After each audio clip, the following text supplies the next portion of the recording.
Eh bien, bonjour pour une nouvelle vidéo. Je vais aborder un thème qui m'intéresse beaucoup.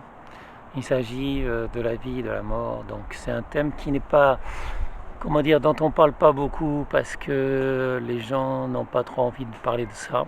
Enfin, je parle de la mort par exemple. La mort est un sujet tabou en France et donc les gens n'ont pas trop envie qu'on en parle. Donc, c'est un sujet, moi, qui m'intéresse. Je n'en ai déjà parlé dans mes livres. Donc j'en parle dans mes blogs, j'en parle dans mes livres aussi, dans beaucoup de mes livres.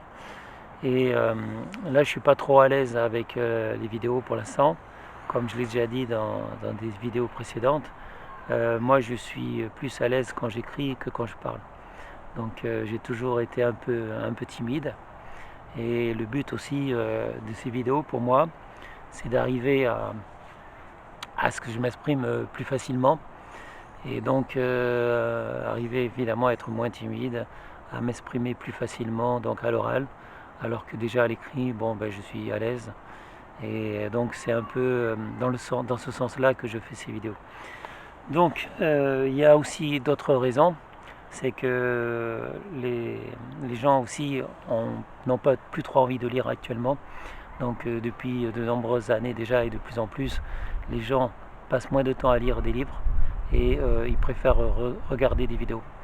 Donc si on veut intéresser les gens et si on veut pouvoir exprimer des idées, maintenant il faut aussi utiliser ce moyen-là que sont les vidéos pour parler aux gens, essayer de discuter avec eux, débattre et tout ça. Pour l'instant, j'en suis pas encore au stade de débat puisque j'ai personne avec qui débattre. J'ai déjà essayé de faire des débats vidéo avec d'autres personnes et au final, les personnes ont préféré que je fasse les vidéos. Donc c'était dommage parce qu'on avait comment dire, on avait des dialogues très intéressants. On parlait de sujets qui auraient pu intéresser les gens et donc des discours francs, honnêtes et tout ça. Le problème, c'est quand on a ce genre de discours, ça peut faire peur et les gens me demandent après d'effacer les vidéos. Donc je les efface, je ne publie pas les vidéos. Donc c'est toujours embêtant quand on fait des débats. Il suffit qu'il y ait une des personnes qui souhaite plus que la vidéo soit diffusée pour qu'on soit obligé de l'effacer. Ça ne sera pas le cas quand c'est moi qui me filme tout seul évidemment. Donc quand je me filme tout seul, il n'y a aucun risque, j'effacerai pas les vidéos. Des fois j'ai été obligé d'effacer des vidéos parce qu'il y avait des problèmes de droit de musique. Donc là ça ne sera pas le cas puisque je rajoute plus de musique maintenant. Il n'y a pas de musique, de fond. Je rajouterai pas de musique pendant le montage de la vidéo non plus. Donc il n'y a pas de droit d'auteur qui va m'empêcher de diffuser la vidéo que je fais en ce moment. Donc ça c'était pour un premier point. Voilà. Donc cette vidéo va parler du thème que j'ai choisi ce matin, c'est-à-dire de la vie à la mort. Donc la vie pour moi c'est quelque chose de précieux. La vie des êtres humains, bon la vie des animaux aussi, mais bon après c'est différent.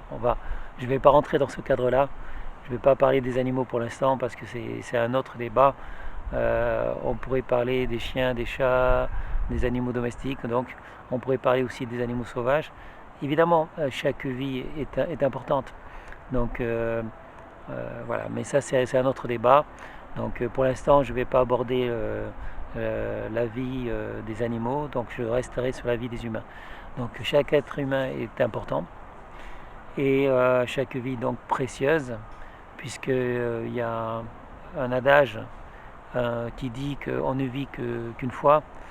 Cela dit, c'est pas forcément toujours vrai parce qu'il y a des gens qui croient qu'on a plusieurs vies. Moi-même, je pense qu'on a plusieurs vies, même si on ne se souvient pas des précédentes.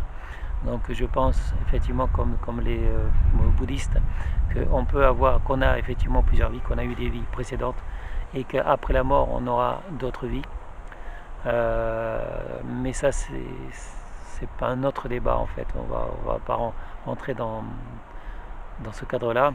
La plupart des gens effectivement ne pensent pas comme moi. La plupart des gens pensent qu'il n'y a qu'une vie et soit il n'y a plus rien après, donc c'est le néant. Donc on ne parle plus de nous, Il n'y a que les gens qui ont vécu avec nous qui se souviendront de nous. Ou alors si on a publié des livres, si on a posté des vidéos par exemple, ceux qui regarderont nos vidéos, ceux qui regarderont nos films, ceux qui liront nos livres se souviendront de nous. Une fois que toute la famille, enfin tous les gens qui nous connaissaient seront morts. Donc voilà, ça c'est pour les gens qui croient qu'il n'y a pas de vie après la mort, les gens qui pensent qu'il n'y a pas de paradis, d'enfer, etc. Après, il y a aussi les gens qui pensent qu'après la mort, il y a le paradis ou l'enfer. Donc système binaire, soit c'est le paradis, soit c'est l'enfer. C'est pas mon cas. Moi, je ne crois pas au paradis, je ne crois pas à l'enfer, je ne crois pas en Dieu non plus. Il y en a qui croient aussi qu'il y a un Dieu, même si c'est pas le même. Ça dépend. Si vous êtes chrétien ou musulman, chacun a son propre Dieu, chacun a son propre paradis, son propre enfer. Enfin, la façon dont il voit l'enfer, la façon dont il voit le paradis. Il y en a qui pensent qu'ils ont plusieurs dieux. Il y a les Indiens, les Indiens, qui pensent qu'il y a plusieurs dieux et déesses. Vinsha, Krishna, Ganesh, etc. Enfin bref. Donc les Indiens, ils croient qu'il y a plusieurs dieux. Ok. Mais il n'y a pas que, en fait. Nos ancêtres pensaient qu'il y avait plusieurs dieux. Hein. Les Romains, les Grecs, ils vénéraient plusieurs dieux. Du temps de l'Égypte ancienne, il y avait aussi plusieurs dieux. En fait, c'est les croyances, les croyances des êtres humains sur le fait qu'il y a plusieurs dieux remontent il y a très très très longtemps. Et je pense que le Dieu unique est venu beaucoup après, est venu bien après en fait. C'est les chrétiens, c'est même pas les chrétiens en fait, c'est avant les chrétiens qu'il y a eu des croyances comme quoi il y avait un Dieu unique. Mais l'histoire humaine est très longue et dans l'histoire humaine, il y a plus de gens qui croyaient qu'il y avait plusieurs dieux que de gens qui croyaient qu'il y avait un Dieu unique. Mais enfin bon, c'est pas mon cas. On va revenir donc à la naissance et à l'âme. Bon, après c'est pas évident de déterminer à quel moment l'âme est dans le corps humain et à quel moment on prend conscience que l'on vit. Le bébé, quand il naît, je ne pense pas qu'il sait qu'il existe vraiment. En fait, le bébé, il voit ce qui est juste devant lui. C'est-à-dire qu'il voit ses doigts, il voit sa maman ou son papa quand il l'embrasse, mais il ne voit pas plus loin qu'un mètre, on va dire. 1 mètre, 1 mètre 50, 2 mètres. Donc il voit ce qui l'entoure. Et le monde du bébé, en fait, se résume à tout ce qui est tout à côté de lui. Et je ne pense pas qu'il ait conscience. Enfin, moi, je ne me rappelle pas quand j'étais petit, quand j'étais bébé. Et je pense qu'il m'a fallu un certain temps avant que je prenne conscience de qui j'étais, que j'étais un être humain, etc. Donc je ne peux pas vous dire à quel âge, mais je pense que les enfants, ils ont une vision un peu limitée. Les bébés ont une vision très limitée. Les enfants ont leur monde à eux, qui tourne autour de leur famille, des jouets, des dates comme Noël, etc. Et plus on avance avec l'âge, plus on prend conscience que le monde est vaste. Comme nos ancêtres qui croyaient, certains croyaient qu'au-delà de la Terre, il n'y avait rien. D'ailleurs, il y en a qui croyaient que la Terre était plate, il y en a qui croyaient qu'après la mer, il n'y avait rien, il n'y avait pas d'autre Terre. Maintenant qu'on sait, on sait que la Terre, c'est une boule, c'est une sphère, et qu'en fait, il y a d'autres planètes qui tournent autour, ne tournent pas autour de la Terre ne tourne elle-même autour du Soleil. Donc en fait, l'univers est très vaste. Il y a des systèmes solaires. Bon, maintenant, on sait qu'il y a plusieurs systèmes solaires. On sait que on peut voyager dans l'espace, on peut voyager très loin. Et bref, le monde ne se limite pas à nous. Mais quand on est enfant, on croit que le monde se limite à nous, que tout tourne autour de nous. Donc on a une vision très limitée. Et avec le temps, avec l'âge, on s'aperçoit, si on a l'esprit ouvert évidemment. Après, si on est enfermé dans un dogme, c'est-à-dire que si on a des croyances établies par des livres qui vous disent que non, la Terre est plate et qu'au-dessus de la Terre il n'y a rien, il y a le ciel, il y a plusieurs couches de ciel et que Dieu est au-dessus, donc il n'y a pas il ne parle pas de planète, il ne parle pas... Enfin, on peut vous dire que l'homme a été créé par Dieu, etc. Dieu a créé l'homme et la femme, Dieu a créé les animaux, tout ça. Mais en fait, il nie ce qu'il y avait avant, il nie les dinosaures, il nie le fait que l'homme est venu de la mer, etc., que l'homme était un poisson avant, etc. Bon, bref. Donc ça c'est un débat, en fait, on peut parler avec des gens qui sont ouverts, qui ont l'esprit ouvert, et ceux qui veulent des preuves. Après il y a les gens qui ne veulent pas de preuves, les gens qui pensent qu'ils savent tout, et qui tirent leurs croyances d'un livre par exemple. Et donc avec eux c'est un peu plus difficile à parler parce qu'ils ont des dogmes, mais ils ont des limites en fait. Ils ont des dogmes, des limites qui sont imposées à eux-mêmes ou que leurs parents leur ont imposées, voilà. Bref, donc ils sortiront pas de cette limite-là. Ils n'ont pas l'esprit assez ouvert pour voir ce qui se passe ailleurs, pour voir ce qui se passe au-delà de notre planète, au-delà de notre système solaire, voir euh, enfin, tenir compte des éléments, des preuves qu'on peut avoir. Bouddha, qui s'appelait pas Bouddha d'ailleurs, a dit que ne me croyez pas sans preuve, essayez de trouver vous-même vos propres preuves. Donc voilà, bon, avec le temps, on se méfie des gens qui pensent tout savoir et on veut juger par nous-mêmes. En fait, moi, c'est mon cas. Donc je préfère juger par moi-même. Et pour moi, la vie est importante. Après, si la vie est importante, c'est qu'il y a la mort aussi. C'est-à-dire que s'il n'y avait pas la mort, la vie, on s'en foutrait un peu. C'est-à-dire que comme quand j'étais jeune, quand j'avais 18 ans, à la limite, j'avais pas peur de la mort parce que je pensais que la mort c'était très loin, que d'ici en l'an 2000, à l'époque j'étais jeune, on pensait, même mes copains pensaient tous qu'en l'an 2000 les voitures voleraient, qu'on aurait trouvé les remèdes contre la mort, donc qu'on aurait la vie, qu'on serait immortel. Et donc la mort nous ferait plus peur et on n'avait pas peur de prendre des risques. Je pense que c'est toujours le cas des jeunes de 16 à 20 ans, qu'ils n'ont pas peur de la mort, ils prennent des risques en moto, en voiture, etc. Ils sont prêts à rouler à fond, sans casque et tout. Voilà, en fait, entre 16 et 20 ans, on se cherche, on n'a pas trop de limites, on n'a pas trop peur de la mort. Et je sais pas, je me rappelle pas trop si les jeunes 18-20 ans s'ils pensent à la mort. En fait, la plupart des jeunes n'y pensent pas. Et quand ils y pensent, c'est peut-être pas un bon signe parce qu'ils veulent se suicider. Certains, parce qu'ils pensent, ils se disent bah, à quoi ça sert de vivre si après il y a la mort. Pourquoi passer 50 ans de ma vie, 60 ans ou 80 ans de ma vie, si le but final de la vie c'est la mort? À quoi ça sert de vivre? Et je comprends en fait, je comprends ces jeunes-là qui se disent voilà, en fait, je sais que ça va se terminer comme ça va se terminer par la mort, il n'y aura plus rien de moi, je vais me retrouver dans la terre, à quoi ça sert de passer des années de souffrance? Ce qui se passe, c'est que moi je leur dirais que mais moi j'ai pas trop souffert. Bon, j'ai été malheureux par moments parce que bah, y a l'amour en fait. Le problème c'est la vie, ça va avec l'amour. Et des fois, on aime quelqu'un qui ne vous aime pas ou qui vous aime plus et on est très malheureux. La souffrance peut être physique, mais peut être morale, mentale. Je pense que moi, j'ai pas trop connu la souffrance physique. Si, quand j'ai eu mal aux dents. Je peux avoir mal aux dents, c'est une petite souffrance. Mais bon, j'ai pas trop été blessé. Et à la limite, les petites blessures, je veux dire, la petite souffrance physique, ça m'amusait plutôt.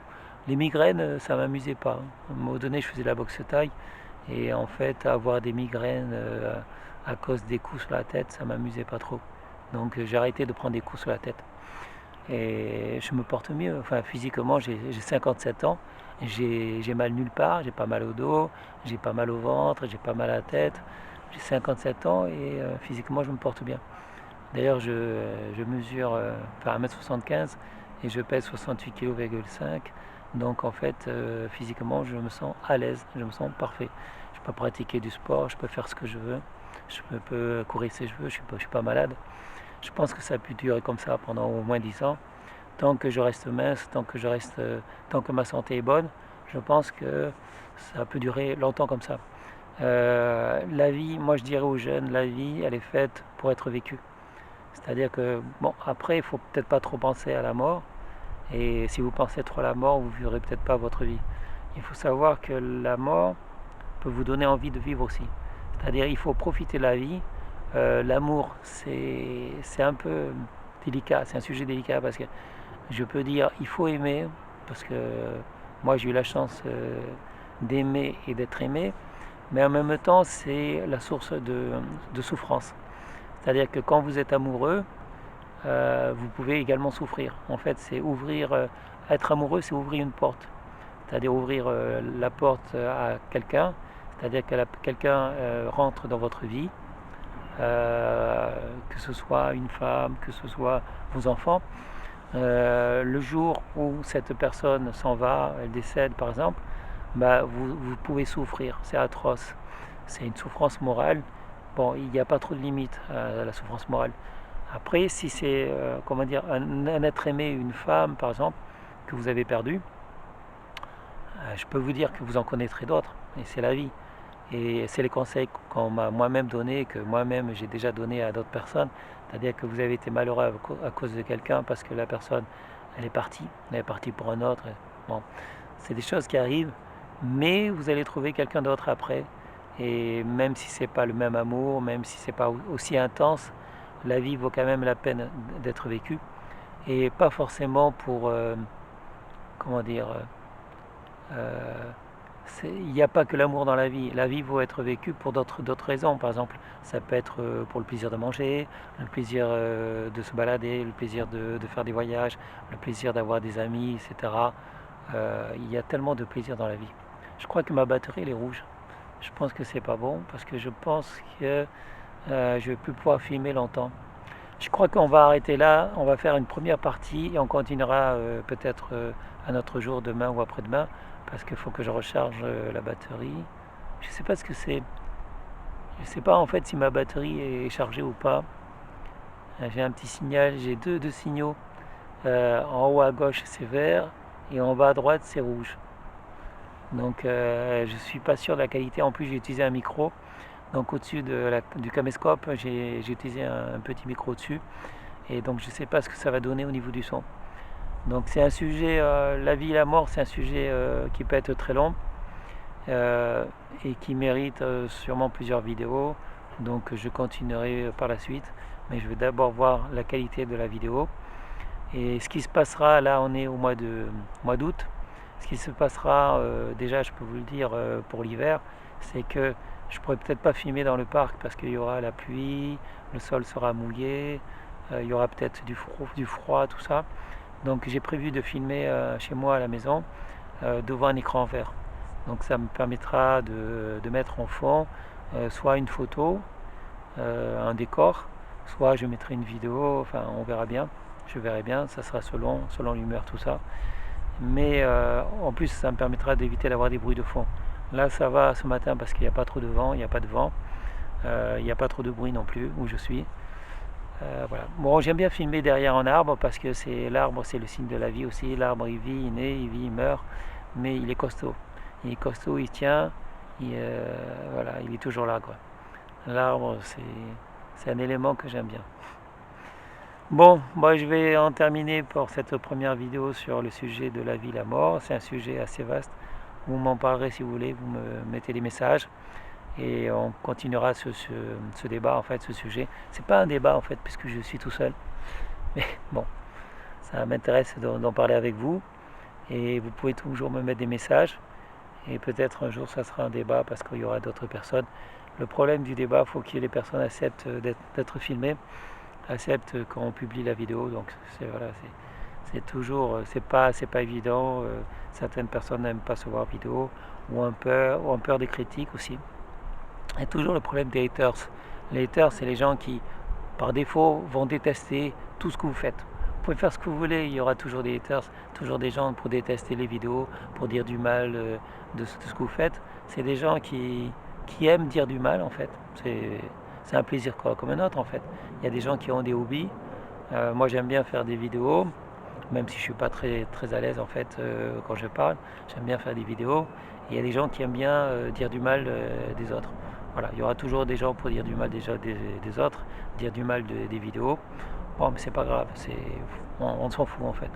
Les gens qui sont à l'habitude de dire du mal, les haters, en anglais hate, to hate, les gens qui ont pour habitude de dire du mal des vidéos, on s'en fout parce que leur opinion ne compte pas en fait.